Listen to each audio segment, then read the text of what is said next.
I didn't want the vindictive love. I wanted the love where it's like, I can't stand his ass, but I know what he gonna do for the kid. And that's pretty much how I learned how to be just that.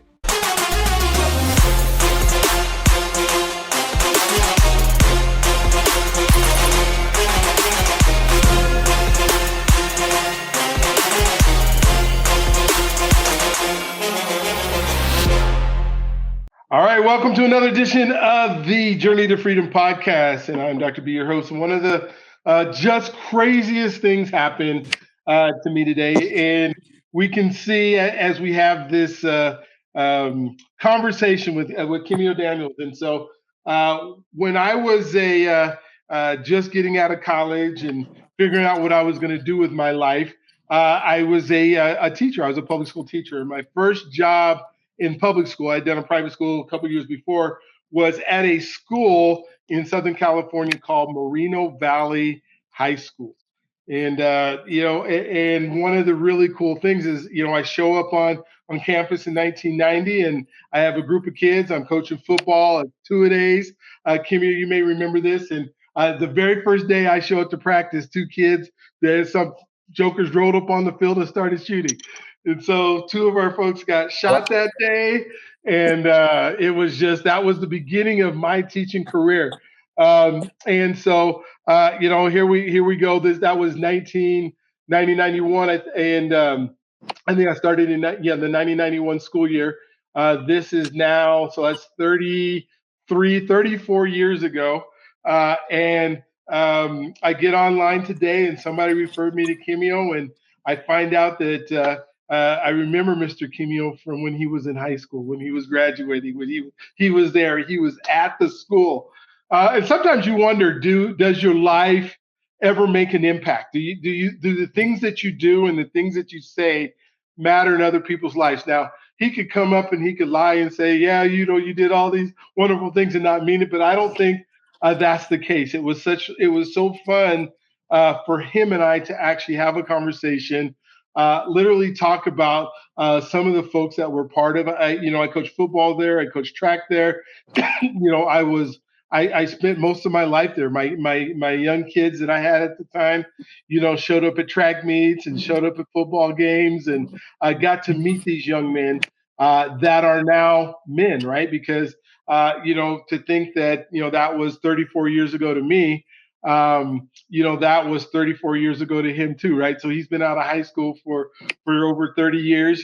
Our age difference is, I probably was 25, so he's probably 17, 18. So we got about a 7-year difference in ages. But to see, it is so fun to see when men turn out, and they turn out to do what's right for other folks and serve their communities and just do some phenomenal things. And so I'm going to let, I'm going to start out the show, and I'm going to let Kimio talk about his life. I obviously don't remember what happened to him when he was a little kid, but I can remember some of those times that we had when he was in high school, and I cannot wait to hear what's happened since. And so why don't we start there, and then we can go into the pillars and all those fun things after that. But thank you for being on. I am so glad we connected again. I can't wait to start interviewing some. You have connections with some of those guys, and I can't wait to, interview some of them as well. So why don't you go ahead and tell us about your life, and then we'll go from there. Well, Coach Arnold, well, you remember, see, I got to call you Coach Arnold again. But, I love, you should. Yeah, that's who I was. But Coach Arnold, man, you was the track coach and the football coach. But I was going to the Marines in the 12th grade. So my whole 12th grade year, I was in the delayed entry program, ready to leave for boot. But I do remember you. We got on the phone and you said you lived in Rancho Cucamonga. And I said the IE, I graduated from Moval. And you was what year? And when we said the year, it immediately was, you know what I'm saying? So it's just that, but since then,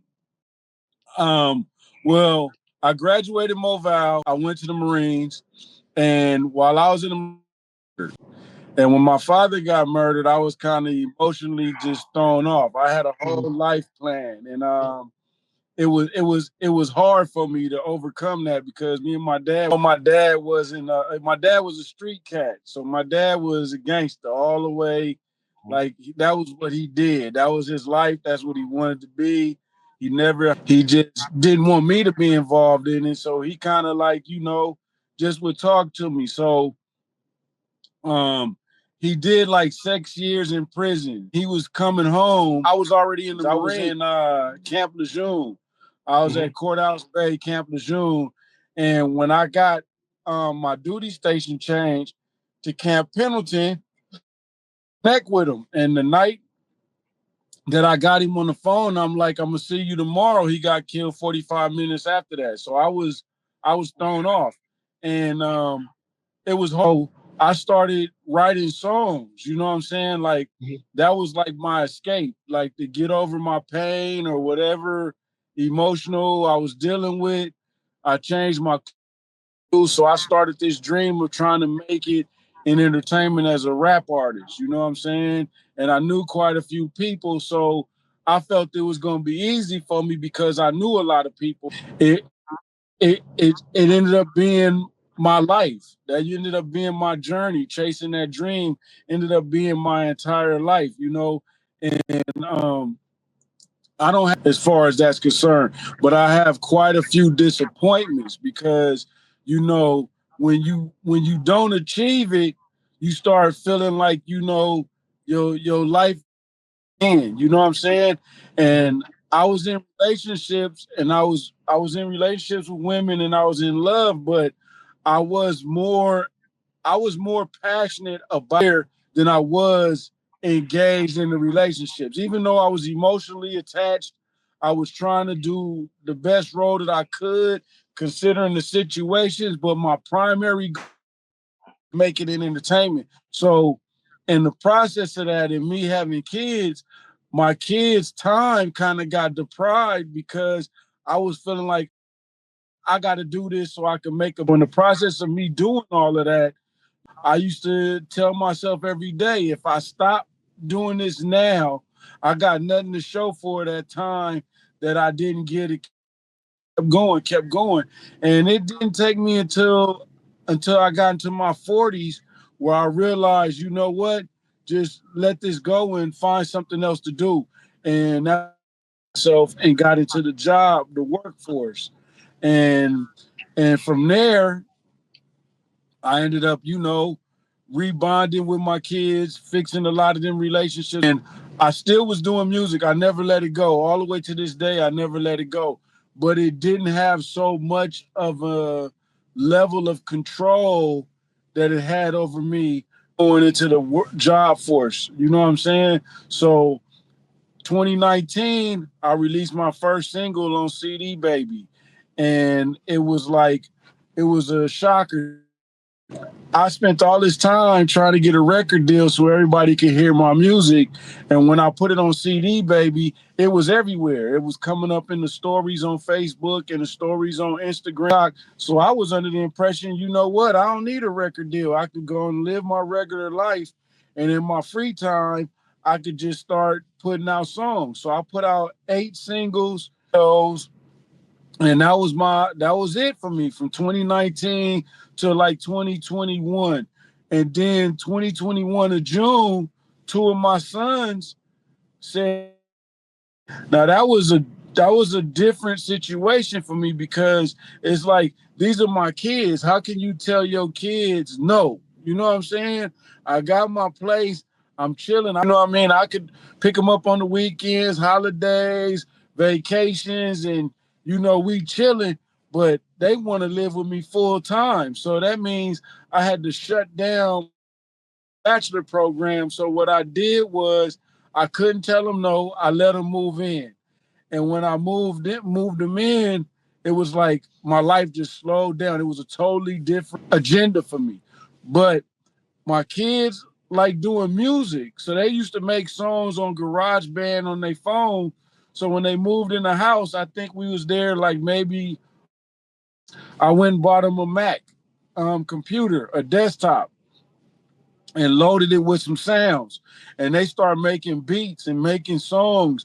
and both of them was making songs. Chunky on the track. Those are my two sons, George and Chunky. So they start just making songs. So a couple of times I would hear something that they did, tell them, let me keep this beat. And I did that like 2 or 3 times.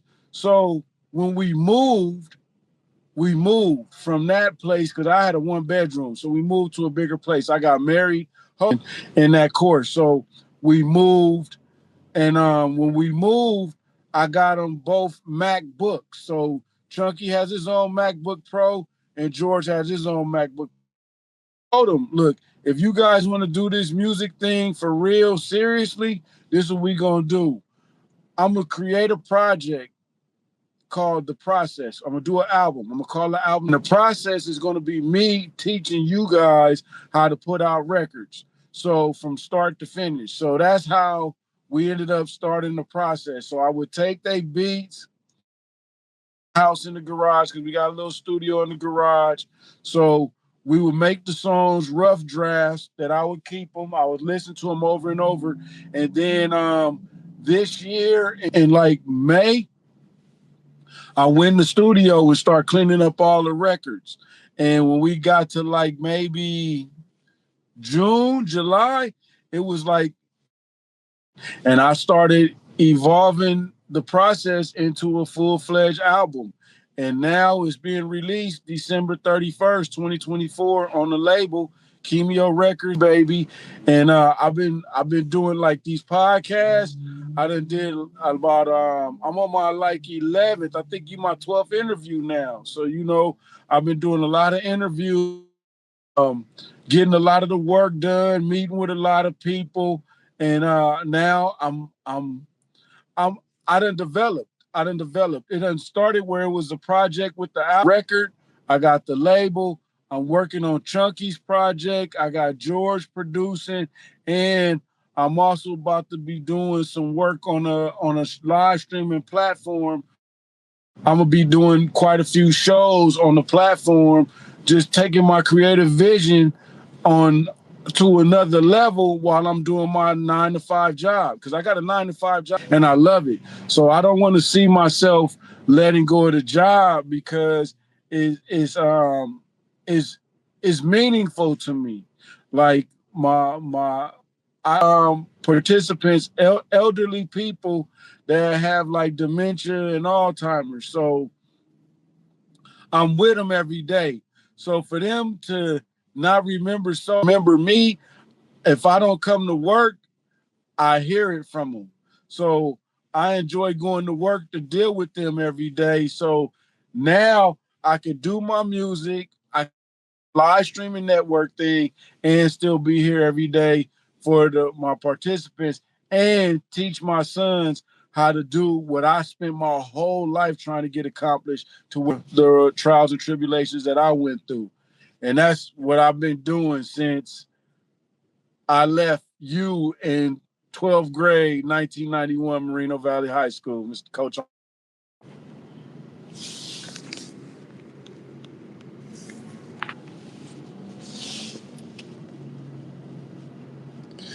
The sound went out. Your mic is. Oh my gosh, sorry about that. Thank you. I It's don't all know what right. happened there. Yeah, so I was saying, first of all, I just want to say thank you for your service, because that was, just the fact that you went into the military. I can actually remember the recruiter trying to recruit me, telling me to stop being a teacher and come with you into the, because he would come to the campus. But I just appreciate you doing that and the things you're doing with your son. My son, his name is his stage name, I guess, is DNA Picasso, and so he was rated Denver's #1 rapper last year or something like that here in Colorado. So I'm going to make sure I connect him to you guys when we come out there. But I love the fact that you are spending that time with your kids, and I want to express that is what a great thing to do, to spend that time helping them achieve their dreams and achieve the things that they've done. When we think about identity and the identity, and you talked about your dad being in the streets a little bit, and that life that must have been part of that, and then the military, and then you coming out. What do you think are some of the key things that shape the person that you are today? The the integrity. Cause see, my dad was honest with me about his life. So because about it, it made me have to be the same way with my own life. So I Mm, take everything serious. It's very um it's weird seriously. So that's why I'm passionate about almost everything that I do. If it's a relationship with a woman, if it's doing music, if it's going to work, if it's me being in my lodge, I'm passionate about everything that I dedicate myself to because of that seriousness that I got from my dad. I don't that my dad showed me that this is really the start, the middle, and the ending of that lifestyle. I actually being involved. I saw the glamour of it from him showing me the material things that he had and the money and his demeanor. I saw it. Was here to witness him having a short-lived life behind it. You know what I'm mm, saying? And the fashion that he went out, it kind of let me know if I'm going to go down this path, this is definitely something that's going to take place. You cannot avoid this aspect of it. And that was my that's not what I wanted for myself. You know what I mean? mhm. Yeah. What? How have you been able to, through all the time and the disappointments and everything, and one of our pillars is trust and being able to trust other people. Are you the type of person who you you allow people, or you trust people, and then until they prove you wrong, or you don't trust anybody and they have to prove themselves first, or mixture in between? How does trust happen in your life based on your experience? Well, for my kids, I don't trust nobody on earth breathing. So my kids always say, "I'm breathe." They say, "I'm your kid." I said, "Are you on earth?" I said, "Are you breathing?" And they say, "Yes." And I don't trust your ass. And to keep it a buck, I don't even trust myself. So we gonna take trust all the way out the window. Is I'm gonna watch your behaviors. So what I do is very rare that I trust people. I watch their behaviors. I watch the consistency of their behavior. And my thing is when a person can be honest with me about something, like I give you a clue on how I do some things. I will I was gonna say it the way it is, but I gotta be, PG-13. But I will fabricate some things. I will be totally fabricating. I will BS you. Never call me on it, right? You never call me on it, but you give me the demeanor that you know that I'm fabricating and you never say nothing to me, then never be honest with me about our relationship.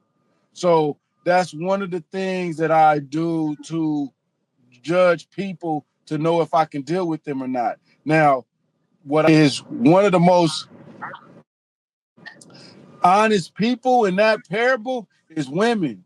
That's why I clean the women a lot more than my because a female is going to tell you straight out. She gonna call you on everything, especially if she's into you and you having a committed situation. She gonna call. That being said, you know what I'm saying. It caused me to put a little bit more trust into women. And it's not every woman, it's just certain women causes me to do that. Now, when it comes to my homeboys, when it's business, right? I know the ones that's serious about business, nobody really want to mess up their money. You know what I mean? So I learned from that level. But when it came to this entertainment business, I know everybody got a. I never went into it with the belief that I can't get done over. I go in here thinking, make them play that card. And if I can figure it out, then I can play on a guided level. But if I can't figure it out, then what I do is I normally fall back. Bring a conclusion to your original question about trust. I really don't trust nobody. It's just a matter of your behaviors. Your behaviors got to let me know because my on that trust level, you know, and losing my dad. Like I knew my dad would have told me the truth about whatever it was I asked him, and once he left, nobody else that I can go to and get an honest answer from. So I was stuck trying to figure a lot of stuff out on my own, Coach. Hmm. Do you think that, because you're not able to trust people, that has slowed down things or made it harder or just take longer for relationships to develop? What's your thoughts on, you know, your ability, what you trust and what you don't, and how it helps you move through life? Well, it might have been. I might have missed out on some opportunities. I might have missed out on some opportunities. Old guy that I met named Virgil. He was an actor back in the day. And Virgil said, he taught me something. He said, you got to learn how to be. And when I first heard him say that, I was like, what?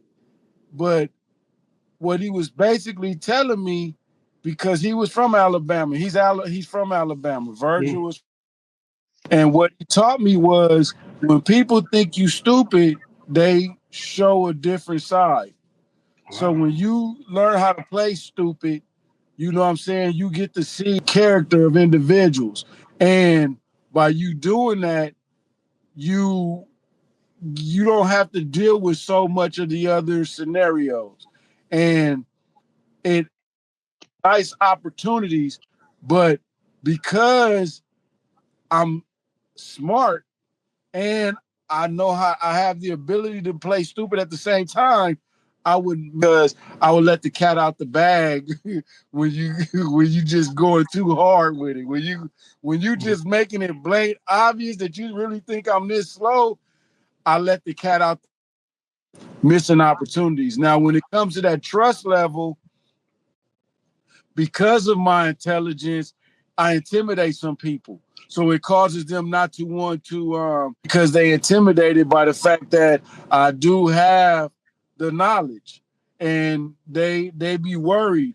Like, what am I going to do? Like, if I help Kimio out, do when he get in position, and that's my Achilles heel, because I don't ever really expose my hand too much. So you Mm-hmm. would never know what my do, because you might be maliciously and malicious. You might have malicious intent, and you put me in position because you think that you obligated or entitled to everything, and I already done put my thought process into what I know you deserve. So no matter how go or flip the scenario around, I already got a mental um, objective of what I know will be sufficient for the contribution that right there is why it's so difficult sometimes for people to engage with me, because they kind of know that I'm hip to that, and I'm not being malicious about it. I'm letting you know what I'm thinking and why I'm thinking like this. So when it happens, you can never really like said nothing. So I try to be completely transparent because I don't really want to be held accountable for the malicious intent of a, because they assumed that I wasn't paying attention. Gotcha. So talk to me about being a dad. I know you have 5 boys and 4 girls, and they're probably the joy of your life. But I also know folks that um, are men who haven't taken responsibility as being a dad. And some, one of the themes that comes up here, especially when talking to Black men, is what it means to be a dad. And it's important for the kids to have a dad, but how is important is it to be a dad and to be able to be the provider and the protector and the person who's around? your boys wanting to spend time with you and live with you and all that kind of stuff. Talk to me about being a dad. All right. I'm not I'm not the best dad. I'm not even going on the scale of 1 to 10. I probably give myself like a 4.5, a high 5 as a dad, because one thing's for sure that I will be honest with my kids. So since I will be honest with them, I give myself a 5. Now, emotionally, I'm not emotional individual like that with my kids. My daughters is I'm not affectionate with my daughters. I don't know what it is. It's just something about me. I need to be affectionate with them. I'm more engaged with my sons because I feel like I don't have to be so delicate with my boys. I can come at them. Now with my daughters, it's a little different because they got their own mind, and when they communicate, they don't hold back. And I times because they're my daughters, and they'll speak their mind all the way, but I still got to be a dad. I still got to be consistent, available to them for them to get it out. Like my thing is, if they gonna cuss me out, yell at me, do whatever they gonna do, go on and get it out your system. Do what you got. I'ma listen because, like I told you, I watch behaviors. So when I see the behaviors of why they're giving me this action, I'm trying to figure out where is it coming from? What have I done to contribute to this side of getting this? And then I try to build from there. But sometimes because I didn't spend a lot of time with them, it's kind of difficult for us to have those kind of conversations. But my daughters, they know how I am. They know I'm not budging from my position. Like be the bad guy permanently than to be the good guy kissing your ass, and that ain't really what I want. I'd rather just be the bad guy all the time so this is how I do give in or be a little bit more vulnerable. It's something that was earned and it's intended for you. Now with my sons, I don't excuse me, because I don't want them to go through life thinking it's a mirage. You know what I'm saying? I want them to see life completely transparent, full. If I'm your dad and I'm telling you I don't trust nobody, including myself, so you better not be the one out here being gullible and green. You better be paying attention. Now, I can understand if you get, a little compassionate or have some empathy for someone and you decide to do something out the kindness of your heart. You know what I'm saying? Let's counter that with a little bit of distance. And that's really what I figured out my role was as dad. Like I'm gonna want to be the best dad in the world. I don't want to be the super dad. I want to be just dad. And I tell my kids I'm more like a Liam Nelson dad. You're gonna always yell at me, but you call me on the phone because something ain't right. I'm gonna be listening to everything in the background, and believe me, I'm gonna come figure out what the hell happened. You know what I'm saying? So I'm that dad. As far as trying to be super dad, man, that job right there, it was too difficult, man. It was too difficult because when you're trying to be super dad, you got to be super ultimate lover boy to the mamas. So the mamas expecting you, while you super dad with the kids, they expecting you to be the ultimate guy to them. I had to let them know, hey, look, check this out. I'll change your flat tire. I will even answer the phone when you want to vent a little bit. But I'm not going to whoever with you. My attention, my energy, all of that is going towards the kid now. You that boat is gone. So I had to draw that line. I want to be going back and forth with their emotions and their feelings because that's how you get the vindictive love. You know what I'm saying? I didn't want the vindictive love. I wanted the love where it's like I can't stand his ass, but I know I know what he gonna do for the kid. And that's pretty much how I learned how to be just that. Gotcha. And the kids know you're there for them, right? I mean, that's the key in it.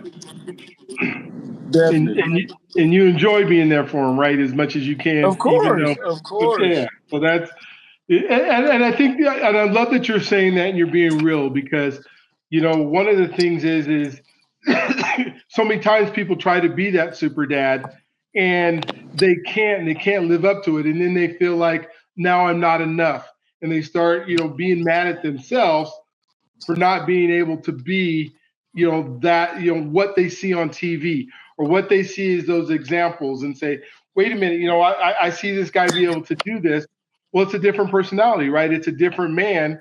The key is that the kids know that there's somebody there, always there to be able to not only protect them, to be there for them if they need you. And that's the main thing about being a father, or being a dad, or what fatherhood is all about. It's not about doing all these things, especially when folks try to get into that. I'm going to buy all this stuff and I'm going to try to win you over with stuff, right? And so every time they see him, because they feel bad about who they are, they're trying to buy their love. They're trying to buy, and all they really need to do is be there. That's the key, is just being there. Exactly. And like you said, I listen to them. I give them a chance to vent. Now your kids are older now, so it's not like like they're 7 years old, cussing you out, venting. They're Yes. grown, right? So they have their own thoughts and they have their own things. Yeah. I want to talk about health because one of the things that, especially because you were in the military and you've done a lot of things, and they say that the average black man lives to 72. And if we think of 72 is the age, why is it so low compared to other cultures? And then what are some things that we can do? Because a lot of us don't go to the doctor, we don't go to the hospital. What do you do to maintain both health physically? And then on the mental health side of it, I think that takes away our lifespan as well, because we don't take care of ourselves with our mental health. What are your thoughts, or what do you do in those areas? All right. I got some bad eating habits, right? I try to control what goes in my body. That's the number one thing. I try to watch what I'm gonna eat. I try to be very hygienic. I try to be very hygienic and watch what goes in my body. So that's one of the most important elements with me.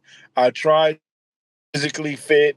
You know, I try to exercise as much as I can. And when in regards to the doctor, I'm frequent at the doctor, patients with the doctor, and I try to tell the doctor that I don't want medication. I don't want my body to get dependent on the medication.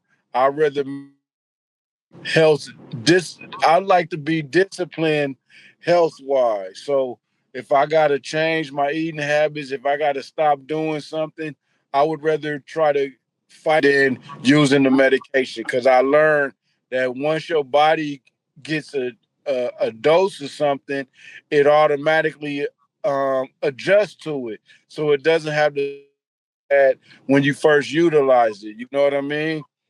Mm-hmm. So that's how I try to maintain my level of health, and I try to remember certain things that if I dip in, so I got to take that out of my diet. I got to take that out of my lifestyle. So I'm very consistent on that level. Now, when it comes to mental health, now that's a whole game. What I try to do with my mental health is I try not to dwell on things longer than it has to. Like tomorrow is a better tomorrow is always going to be better than today. So if today was a bad day, I want to hurry up and get to the house so I could sleep this day off to start my new day tomorrow. And that's how I process my issues. Now, when it comes to other individuals, engaged, you know what I mean? So if I'm engaged in elements with individuals, then and it's causing me some mental stress or some levels of uncertainty, to disengage from those elements so that I can maintain myself is my sanity. Now, as far as like stress in life, you know what I'm saying? Stress comes is just what are you going to give your energy to? And one of my dear friends taught me that. He said, "What are you going to give your energy to? Are you going to give your or you gonna give your energy to the positive? Because if you're giving your energy to the positive, then the positive gonna win. If you give your energy to the negative, then the negative is gonna overpower everything. Programming myself to learn to give the energy to the positive. Now, on that same level of thinking, I pray a lot. So I keep my faith in balance. So a lot of things that happens in my life, I look at it as you get okay, what I didn't do right according to incur this level of karma. And if I can figure it out, I can overcome it. If I can't figure it out, then that means I got to do some more work. And level of life, I've been able to kind of balance everything out a little bit. You know what I'm saying? Because if I get mad at somebody, I back in the day, I'm gonna say late 30s, right? When somebody would make me mad and I felt like I wanted to really react, and I would probably regret for the rest of my life. I used to walk into the police station and ask them to put me in the holding tank, and they would look at me like I'm crazy, but they the LAPD would ignore me, but the sheriffs would actually consider it, but then it was like wrong, and I would never talk, so I would just be mad. And after they asked me what's wrong 2 or 3 times, and I never say nothing, they kind of go back over there and sit behind the counter. Then I normally would walk 2 3 hours, 4 hours, and once I calm down, then I tell myself I'm glad I did this rather than something stupid. I stopped letting it get that much time. I'm like, man, I'm giving this problem 20 minutes. I'm giving this problem an hour. Man, let me get away. And that's why I use the phrase learn how to disengage. Disengage. So now I disengage. And that's what's been giving me my balance for me to be I done matured because it's hard to get my temper flowing. Like I get mad because I'm older. You know, when you get older, you be a kind of like a old man, so you short fuse. Now I'm able to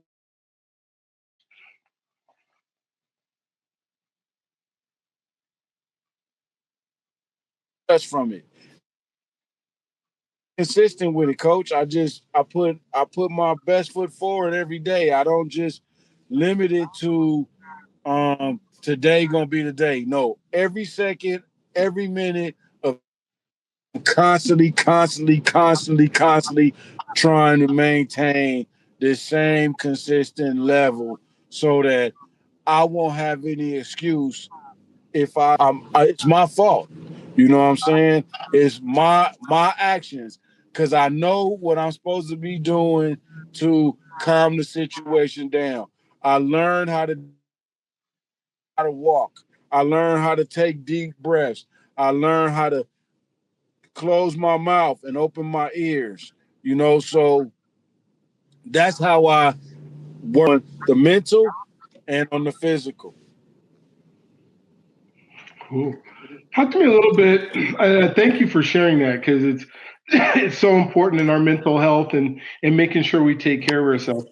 Have there been mentors or people in your life that have guided you? I know you're doing that for your boys, and it's important that you're there and you can kind of walk them through. Can you point to anybody that's in your life that's been able to help you get to the man that you are? That you can say it's because they say our associations and the people that we hang around matter. And so, how did you pick ones or have people in your life that could help you? Well, I they the saying the village rages a Hmm. child. So pretty much every person that I've met in life that was honest to me was who I considered a mentor from all walks of life. That's from the homeless guy that I see every day when I go to the store that always got some encouragement, or the cat that's living a very you know what I'm saying, non-traditional lifestyle that got words to say. Homies that's a little um seasoned on that lifestyle and they communicate with me. But anybody that takes the time out to, yo, you doing this totally wrong, man. This ain't what you about. Nah, homie. All of those levels of information was mentors for me. You know, when you was at Moval and you was coaching us, you used to tell us a lot of stuff all the time. What was we gonna do? We gonna listen, but we not gonna listen. And doing, we was listening, especially when it came down to just following the plays and following the instructions. And when you discipline us and make us, we wasn't paying attention and was we was doing this, and when you was having those moments, all of that stuff played a role in our life. And I'm gonna go about when you wasn't in the classroom and just walking through the campus catching us, and you would say one or two words to get us to get in line, like that stuff become helping me become mature because one, I didn't want to get caught. That was the most important one, you know. And you was not only one of those, like, all right, I wasn't just a coach that was just coaching us to win games or to be good in sports.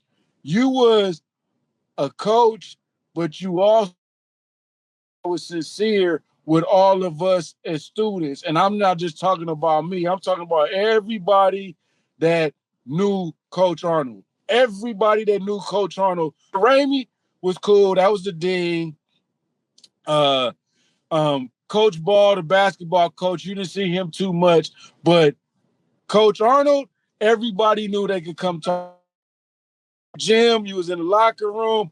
And I mean, everybody came and had a conversation with you, Coach Arnold, and that's no fabrication. All the students was cool with you, and you was very you was passionate with us, and you was serious. You wasn't like letting us get away with everything. You kind of called us on a lot of things, but you know those teachers in school like that really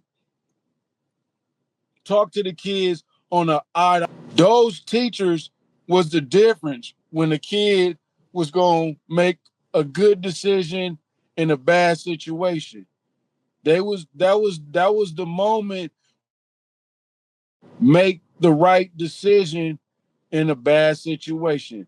And I commend you for being my coach to have me live my life like that. And here I am, what, 30 some years later, still practicing those same principles that I was given by you and all the teachers that was in my life, all my elders, all my older friends, all the guys that went through life and used to tell me, don't hang out with them on that corner.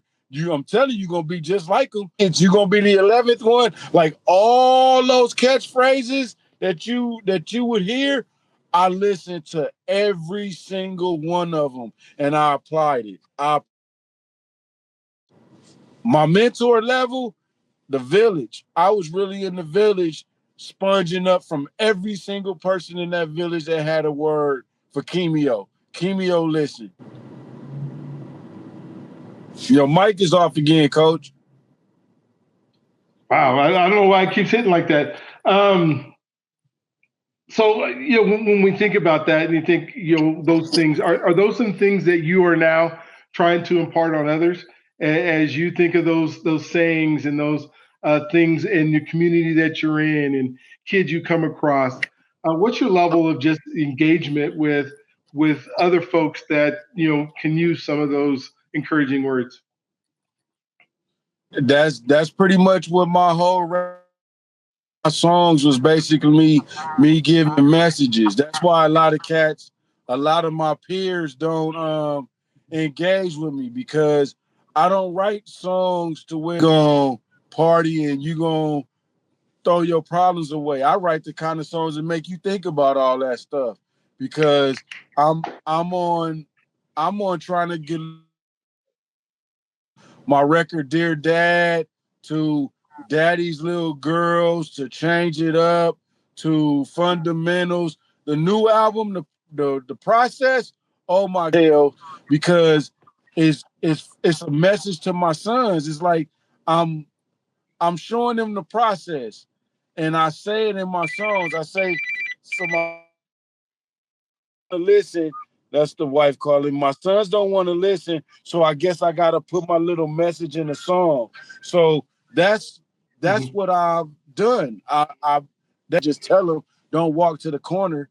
So if I put it in the song and the song is right, they listening to it, but then they listen. Like say when it come to money, don't trust your mom. To keep it real, don't even trust your pops. Hold on, it go, when it comes to money, don't trust your mom. To keep it real, don't trust your pops. You need something to trust, only trust your Glock. Take your time, boys. Take your time, boys. Never ever rush your shots, because every best believe karma pays you back. So I told him that, but it's like, it's hip hop. You got to still be kind of like edgy. So I see nobody when it comes to money.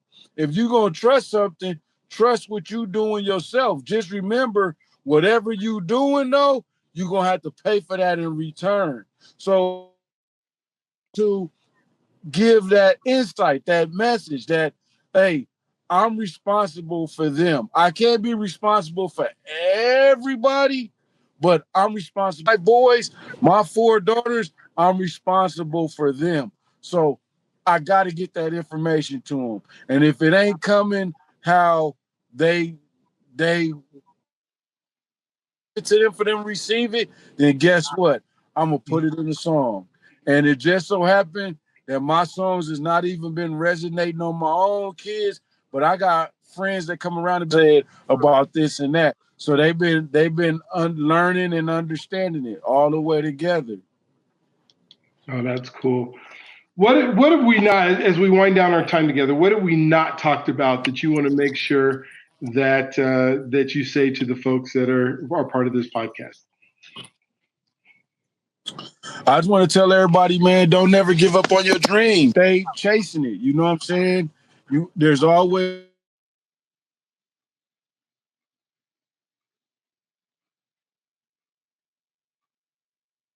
of that happening, you know, yo, like look at us, Coach Arnold. You was my coach in the 12th grade. I I I ended, and I got nothing but positive things to remember about you.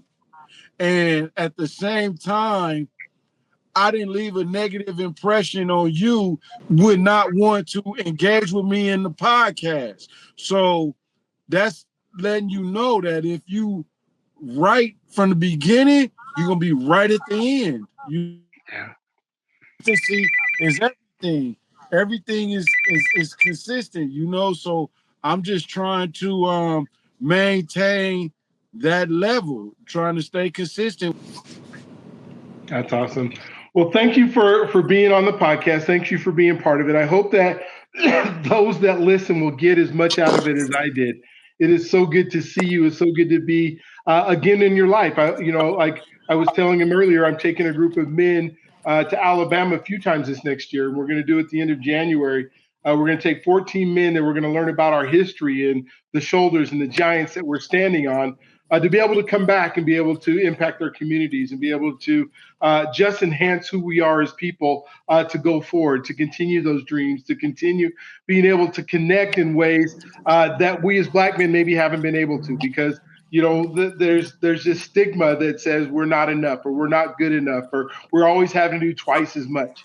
And I think we're at a point now where we're in an opportunity or time in history where we can get stuff done, be able to do stuff, and be able to make an impact on our future generations. And I think that's why we talk a lot about being a dad, and what you do with your sons and the things that you're able to impart, because it's so important that when they get older and they have their kids, that they say something maybe even different than we were able to say to our kids.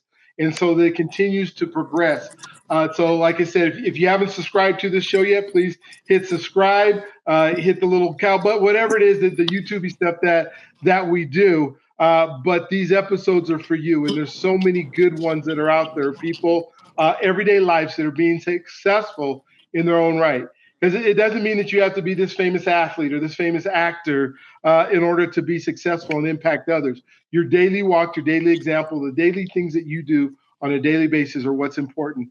And we got to keep our health up. Just like Kimeyo said, we got to make sure that we're eating right, that we're drinking enough water, that we're exercising.